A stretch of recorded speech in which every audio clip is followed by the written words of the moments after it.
Jake Moody might be the biggest enigma of any young kicker in the entire NFL. He lost San Francisco at least one game last year, and he missed multiple field goals in their playoff games. But in his first outing in year 2, he outscored the entire Jets team with 20 points, which was good enough for him to earn Special Teams Player of the Week honors. So in this video, I'm going to dive into Moody's film, as well as other players on the special team side of the ball. But before we get into any of those players, we need to start with the player of the game in my opinion in Jake Moody. In the past, as I was mentioning, in big time moments, Moody would miss at an alarming rate. But that definitely wasn't the case in this game. When it was on him to deliver, he definitely did. Initially in this Jets game, for instance, Moody has a lot on the line. It's 0-0 and he has to hit from 46. He not only does that, but it looks like he's kicking from 25 yards out. Immediately after this field goal, however, the Jets responded with a 14-play, 70-yard drive capped off with a touchdown run. Meaning after San Francisco's offense died out on the following drive, Moody had even more on the line than the first drive.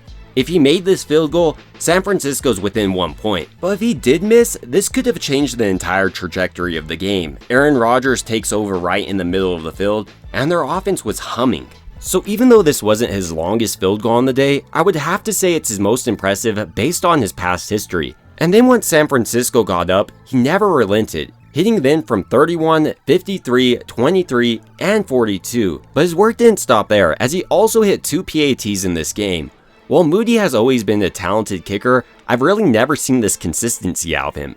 And he did this while also leading a successful kickoff unit. The majority of the kicks were touchbacks, but even the ones that were returned were handily covered. Like on this kickoff from Jake Moody, the rookie Malik Mustafa is able to avoid this block and then brings down the ball carrier, cutting back inwards due to Demetrius Flanagan fouls. And even San Francisco's defensive end in Robert Beal Jr. was able to get in on the action. Here I love how he's reading the ball carrier and then cuts off his lane. San Francisco's standout preseason linebacker in Curtis Robinson was also involved. What really stands out is how he uses his blocker's momentum against him. He shoots inside, back outside, and then thanks to his hand fighting, he gets right there and on the tackle.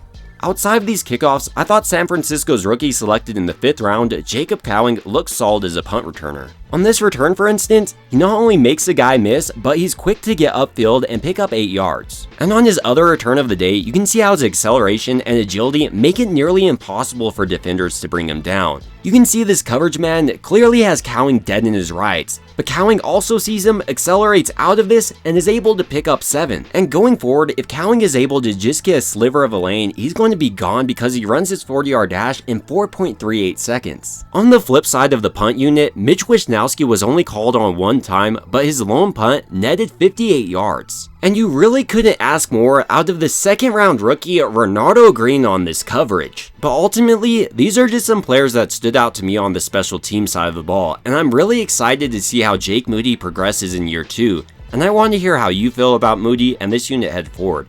And if you do like these videos, make sure to subscribe, and as always, I hope you guys have a great rest of your day.